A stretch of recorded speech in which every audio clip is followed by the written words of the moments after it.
Usha medical education में आपका स्वागत है। आज का टॉपिक करने जा रहे हैं growth and development of the child. Growth growth क्या होता है? वृद्धि। इसमें क्या होता है? फिजिकल स्ट्रक्चर यानी शारीरिक स्ट्रक्चर में और साइज में चेंज आता है। जैसे जब एक ओवर स्पर्म मिलते हैं तो बिल्कुल माइन्यूट से स्ट्रक्चर होते हैं, और फिर जब एक न्यूबॉर्न पैदा होता है तो उसका स्ट्रक्चर, साइज, शेप कितने अंतर आ जाता है। ऐसे फिजिकल ग्रोथ को मेजर कैसे करते हैं? हम सेंटीमीटर में करते हैं, मीटर में करते हैं, इंचेस में, यानी कि हाइट का बढ़ना। एक नॉर्मल बेबी है जिसकी हाइट, एक नॉर्मल बेबी की हाइट जो वो पैदा होता है तो उसकी हाइट 45 सेंटीमीटर से 50 सेंटीमीटर तक की हो जाती है, और उसकी दुगनी कब हो जाएगी? दोगुनी कब हो जाएगी उसकी? 100 सेंटीमीटर कब होगी उसकी? सेंटीमीटर 4 साल में, 4 साल की एज में उसकी हाइट कितनी हो? दुगनी हो जाती है। ऐसे वेट को हम ग्राम में, किलोग्राम में मापते हैं। वेट जैसे एक बच्चे का, नॉर्मल बच्चा जब पैदा होता है तो वेट होता है उसका 2.5 किलो से 3 किलोग्राम। मान लो बच्चे का वेट हुआ 3 किलोग्राम। 6 महीने की एज में उस बच्चे का कितना वेट हो जाएगा?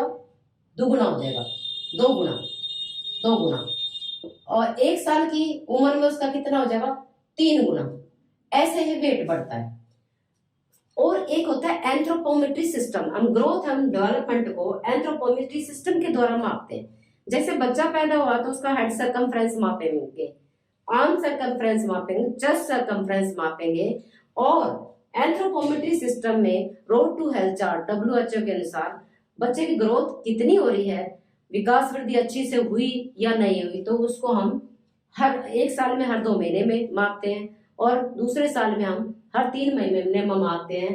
तो इसमें क्या होता है? एंथ्रोपोमेट्री सिस्टम सर्कमफ्रेंस मापे जाते हैं और हाइट वेट के बारे में पता लगता है। अब जो ग्रोथ होती है ये कंसेप्शन से लेके, जैसे जो मतलब एक भ्रूण है माँ के वोम में होता है, वहां से लेके और उसके कुछ टाइम तक लिमिटेशन होती है, जैसे 24 साल तक की एज तक ग्रोथ वहां तक बढ़ती है, फिर उसके बाद रुक जाती है।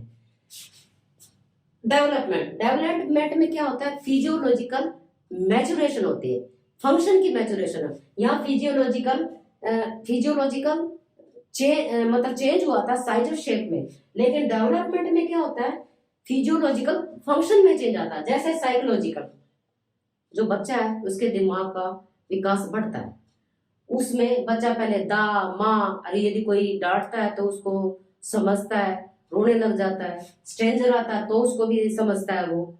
ऐसे इमोशनल में बच्चा अपने भाव प्रकट करता है, खुशी है, गम है, रोना है, किस चीज पे रिएक्शन करना है। इंटेलेक्चुअल, बच्चा पहले दा माँ पा कहता था, अब बच्चा काफी वर्ड, जैसे बड़ा होने लग जाता है काफी वर्ड बोलने लग जाता है, कुछ सेंटेंस बोलने लग जाता है, कुछ पोएम्स बोलने लग जाता है। ऐसे सोशल, समाज में उसका किससे क्या रिलेशन है, जैसे मामा, दादा, पापा, चाचा, ये उसके रिश्ते होते हैं। डेवलपमेंट कंसेप्शन से लेकर ओल्ड एज तक, यानी जब तक मृत्यु किसी की नहीं होती, डेवलपमेंट होती रहती है। यानी ग्रोथ और डेवलपमेंट आपस में कोरिलेशन में चलते हैं, एक दूसरे के सहयोग से चलते हैं। अब क्या प्रिंसिपल होते हैं इन चीजों के? ग्रोथ एंड डेवलपमेंट कंटिन्यू, खास तौर पे डेवलपमेंट क्या है? कंटिन्यू प्रोसेस है, कंटिन्यू चल जाता है टिल डेथ। ऑर्डरली प्रोसेस, जैसे एक बच्चा, अब ये इसके लिए है ग्रोथ के लिए, एक बच्चा स्टार्टिंग में बैठना सीखता है, फिर वो स्टैंड करना सीखता है, फिर वो वॉकिंग चलना चालू कर देता है। लेकिन विपरीत में नहीं होता, अभी चलना उसके बाद बैठना, ऐसा नहीं होता है। ये प्रोसेस ऑर्डरली प्रोसेस, एक एज के अनुसार प्रोसेस चलता है। कोऑर्डिनेशन, ग्रोथ एंड डेवलपमेंट एक दूसरे से मिलजुल कर चलते हैं। जैसे कैफेलोपोडे, 2 भागों में बांटेंगे इसको हम, कैफेलो कॉर्डल में और प्रोक्सिमो डिस्टल में। कैफेलो मीन्स होता है सिर, जैसे सिर, नेक, गर्दन, आर्म्स हाथ है, और लेग पैर है। तो ये प्रोसेस कैसे चलेगा? लॉन्गिट्यूडनल, यानी कि ऊपर से नीचे तक बच्चा बढ़ेगा, यानी हाइट बढ़ेगी यहाँ पे। लेकिन प्रोक्सो में डिस्टल में क्या होता है? प्रोक्सिमस ऊपर, डिस्टल में नीचे, यानी सेंटर एरिया ये है। जैसे ये बच्चे का सेंटर एरिया है, इस सेंटर एरिया से पेरिफेरी, यानी टांगे भी हो गई, हाथ भी हो गए, यानी उसका मोटापा आ रहा है, यानी उसके मसल्स में क्या आती है, ग्रोथ आई हुई है, तो ये सेंट्रल टू पेरिफेरी चलता है डेवलपमेंट, यानी प्रोक्सिमो डिस्टल।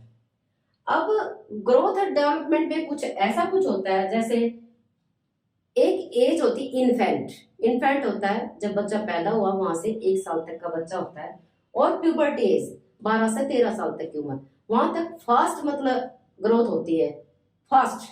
लेकिन स्लो कब होती है, प्री स्कूलर बच्चे हैं या स्कूल एज में, यानी कितने साल, खासतौर पे 6 साल से लेके जो 12 साल से बीच का टाइम है, उसमें ग्रोथ एंड डेवलपमेंट थोड़ी सी स्लो होती है। अब कुछ हम क्लासिफिकेशन देते हैं कैसे बांटा गया, जैसे 1 से 5 साल तक के बच्चे को क्या बोलेंगे हम, अर्ली चाइल्डहुड एज। 6 से 12 साल तक के बच्चे को बोलेंगे हम middle childhood age, middle childhood. Adolescent childhood age कौन सी होती है, 13 से 18 साल तक की एज। यंग अडल्ट एज होती है हमारी 18 से 39 साल तक की एज। अब ऐसे ही अर्ली मिडल एज को हम करते हैं 40 से 49 साल तक की एज होती है। ऐसे ही हम लेट मिडल एज करते हैं तो उसको क्या बोले, 50 से 64 साल तक की एज होती है। और उसके बाद हमारी ओल्ड एज हो जाती है, जो हमारी 65 साल से जब तक हमारी डेथ नहीं होती वो चलती रहती है, कंटिन्यू प्रोसेस है। अब कौन से फैक्टर ऐसे हैं जो हमारी ग्रोथ एंड डेवलपमेंट को प्रभावित करते हैं? सबसे पहले जेनेटिक फैक्टर। जेनेटिक फैक्टर क्या मतलब है, वंश के अनुसार। कैसे? 3 चीजें, सेक्स, जीन्स और रेस। सेक्स में मेल और फीमेल, मेल और फीमेल में क्या होता है, एक जो मेल बच्चा है उसकी जो मसल्स और बोन डेंसिटी फीमेल की अपेक्षा हैवी होती है, यानी जो मेल बच्चा 2 किलो 900 ग्राम का भी हो सकता है और फीमेल 2 किलो 800 ग्राम की हो सकती है, तो इसमें ये डिफरेंस आता है। जीन्स क्या होते हैं, हमारे जीन्स हमारे हेरिडिटी फैक्टर से मिलते हैं।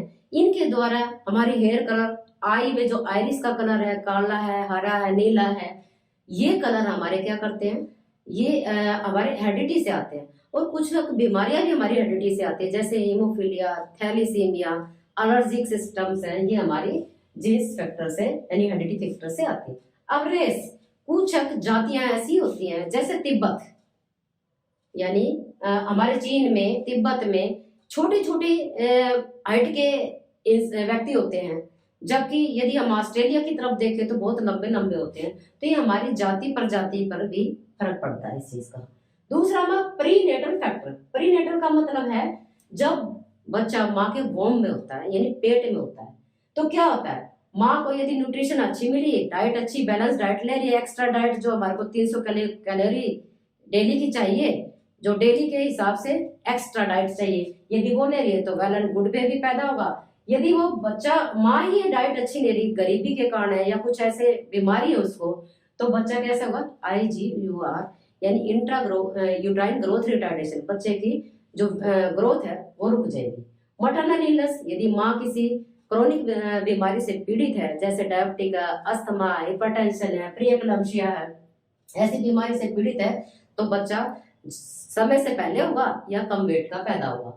मटरनल इन्फेक्शन, यदि माँ को कोई टीबी है, अस्थमा की बीमारी है, या टॉर्च इन्फेक्शन। टॉर्च क्या होता है, एक बहुत ही ज्यादा इन्फेक्शन, संक्रमण का सिंड्रोम होता है, जिसमें टॉर्च से टॉक्सोप्लाज्मोडिक, टॉर्च हो गया, टॉक्सोप्लाज्मोडिक, रूबेला, साइटोमेगालो, हर्पेस सिम्प्लेक्स, ऐसे काफी सारी बीमारियों का मिश्रण है, जिसकी वजह से माँ को यदि इन्फेक्शन है तो बच्चा या तो अबॉर्शन हो सकता है माँ को, या उसको जन्मजात बच्चे को विकृति होगी।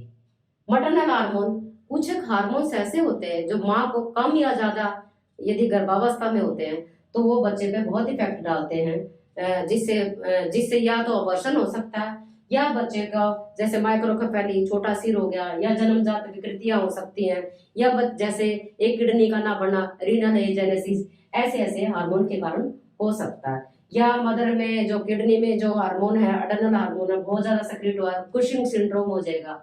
या मदर डायबिटिक है तो उसका बहुत ज्यादा भारी बच्चा होगा, मैक्रोसोमिया बोलते हैं उसको। मटरनल सब्सटेंस अब्यूज, यदि माँ सिगरेट, बीड़ी, शराब और स्मोकिंग करती है तो या कोई ड्रग्स लेती है जो बच्चे को हार्मफुल कर सकती हैं, तो उसको जन्मजात विकृति बच्चे को हो सकती है। ये प्रीनेटल फैक्टर है, यानी बच्चा माँ के वोम में है। तीसरा है हमारा पोस्टनेटल, बच्चा यानी बाहर आ चुका है, पैदा हो चुका है।